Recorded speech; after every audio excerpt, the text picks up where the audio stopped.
Hi friends, ഇന്നത്തെ കാലഘട്ടത്തിൽ smart watch ഉപയോഗിക്കാത്തവരായി ആരും തന്നെ ഉണ്ടാവില്ല. എന്നാൽ ഇതിൻ്റെ അകത്ത് നടക്കുന്ന കാര്യങ്ങളെപ്പറ്റി നിങ്ങൾക്ക് അറിയാൻ താല്പര്യം ഉണ്ടാവില്ലേ? എങ്കിൽ വീഡിയോ സ്കിപ്പ് ചെയ്യാതെ കാണണേ. ഇത് നമ്മളിത് അഴിച്ചു കഴിയുമ്പോൾ ആദ്യം കാണാൻ സാധിക്കുന്നത് 3.8 വോൾട്ട് 220 mAh ഒരു ലിഥിയം അയൺ ബാറ്ററിയാണ്. അതിൻ്റെ തൊട്ട് പുറകിലായിട്ട് നമുക്കൊരു മദർ ബോർഡും കാണാം. ഈ മദർ ബോർഡിൽ ഈ നടുക്ക് കാണുന്ന ചിപ്പാണ് ഇതിനകത്ത് പ്രധാനപ്പെട്ട തല എന്ന് നമുക്ക് പറയാം. ഈ ചിപ്പ് സാധാരണ ഒരു മൈക്രോ പ്രോസസ്സർ അല്ല. സ്മാർട്ട് വാച്ച് പോലെ വളരെ ലോ പവർ ആയിട്ടുള്ള ഡിവൈസുകൾക്ക് വേണ്ടി പ്രത്യേകം ഒപ്റ്റിമൈസ് ചെയ്തിട്ടുള്ള സിസ്റ്റം ഓൺ ചിപ്പ് പ്രോസസ്സറുകളാണ്. ഇതിനകത്ത് തന്നെ ബ്ലൂടൂത്തും RFും എല്ലാം അടങ്ങിയിട്ടുണ്ട്. ഇനി ഇതിൻ്റെ അടിയിലത്തെ കമ്പോണൻസ് കാണണമെന്നുണ്ടെങ്കിൽ നമുക്കിതൊന്ന് അഴിക്കണം. ഇത് അഴിച്ചു കഴിഞ്ഞാൽ നമുക്ക് കാണാൻ പറ്റുന്നത് ഫസ്റ്റ് നമ്മുടെ ഈ ചാർജർ പോർട്ടാണ്. മാഗ്നറ്റ് ബേസ് ചെയ്തിട്ടുള്ള ചാർജർ പോർട്ടിലെ പ്ലസ് മൈനസ് ടെർമിനലിൽ മദർ ബോർഡുമായിട്ട് കണക്ട് ചെയ്തിട്ടുണ്ട്.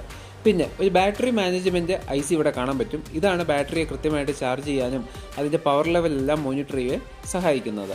ഇത് കൂടാതെ തന്നെ ബാറ്ററിയുടെ വോൾട്ടേജ് കൃത്യമായിട്ട് മെയിൻറ്റെയിൻ ചെയ്യുക, ഓവർ ചാർജ്, ഓവർ ഡിസ്ചാർജ് അതുപോലെയുള്ള കാര്യങ്ങളിൽ നിന്നൊക്കെ പ്രൊട്ടക്റ്റ് ചെയ്യാനും ഈ ഒരു IC സഹായകരമാണ്.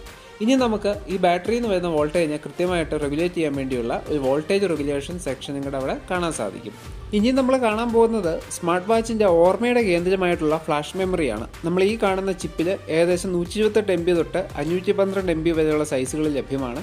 ഇതിനകത്താണ് സ്മാർട്ട് വാച്ചിന് ആവശ്യമായിട്ടുള്ള ഓപ്പറേറ്റിംഗ് സിസ്റ്റവും യൂസർ ഡേറ്റയും എല്ലാം സ്റ്റോർ ചെയ്ത് വെക്കുന്നത്. ഈ ഒരു മെമ്മറി ഉള്ളതുകൊണ്ടാണ് നമ്മുടെ ഫോട്ടോയൊക്കെ നമുക്ക് വാൾപേപ്പറായിട്ട് സെറ്റ് ചെയ്യാൻ സാധിക്കുന്നത്. ഇതില്ലെങ്കിൽ ഫോൺ ഒരു ആത്മാവ് പോയ ശരീരം പോലെയാവും. ഇനി നമ്മുടെ പ്രധാനപ്പെട്ട ഇൻപുട്ട് ഔട്ട്പുട്ട് ഡിവൈസുകളെ പറ്റി പറയാം. നമ്മുടെ ഫോണിൻ്റെ വൈബ്രേറ്റർ, മൈക്രോഫോണ്, അതുപോലെ തന്നെ തൊട്ട് താഴത്തായിട്ട് ഒരു ലൗഡ് സ്പീക്കർ മൊഡ്യൂളും കൂടെ ഉൾപ്പെടുത്തിയിട്ടുണ്ട്. ഇത് വാട്ടർ പ്രൂഫാണ്. ഈ ഒരു നോച്ച് വഴിയാണ് അതിൻ്റെ ശബ്ദം കേൾക്കാൻ സാധിക്കുന്നത്. സ്മാർട്ട് വാച്ചിൽ എടുത്തു പറയേണ്ട ഒരു യൂണിറ്റാണ് heart beat and oxygen level sensor. അതിതാ ഈ കാണുന്ന സംഗതിയാണ്. ഈ ഒരു അസംബ്ലി മൊഡ്യൂളിൽ 3 LED കാണാൻ പറ്റും. അത് എന്തിനൊക്കെയാണെന്ന് ഞാൻ പറഞ്ഞു തരാം. 2 ഗ്രീൻ LEDയും ഒരു റെഡ് LEDയും പിന്നെ നടുക്കായിട്ട് അത് റിസീവ് ചെയ്യാനുള്ളൊരു സെൻസർ. അപ്പോൾ ഇതിൻ്റെ പ്രധാനപ്പെട്ട ഉപയോഗം എന്ന് പറഞ്ഞാൽ ഫസ്റ്റത്തെ ഈ കാണുന്ന LED യഥാർത്ഥത്തിൽ നമ്മുടെ ഈ പറഞ്ഞ ഓക്സിജൻ ലെവൽ മോണിറ്റർ ചെയ്യാൻ വേണ്ടിയുള്ളതാണ്.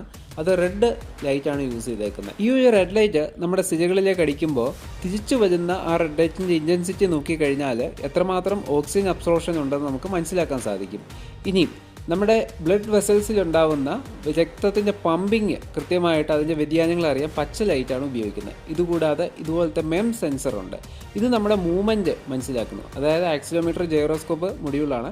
അത് കൃത്യമായിട്ട് തന്നെ മനസ്സിലാക്കിയിട്ടാണ് ഇങ്ങനെയുള്ള ഫിസിക്കൽ ആക്ടിവിറ്റി എത്രമാത്രം ഉണ്ട്, നമ്മൾ എത്രമാത്രം നടന്നു, നമ്മുടെ സ്ലീപ്പിംഗ് പാറ്റേൺ ഒക്കെ മനസ്സിലാക്കാൻ സഹായിക്കുന്നത്. ഇതുകൂടാതെ ഈ ഡേറ്റയൊക്കെ മൊബൈലിലേക്ക് റിലേ ചെയ്യാൻ സഹായിക്കുന്ന ഒരു ബ്ലൂടൂത്ത് ആൻറ്റിനയും ഇതിലടങ്ങിയിട്ടുണ്ട്.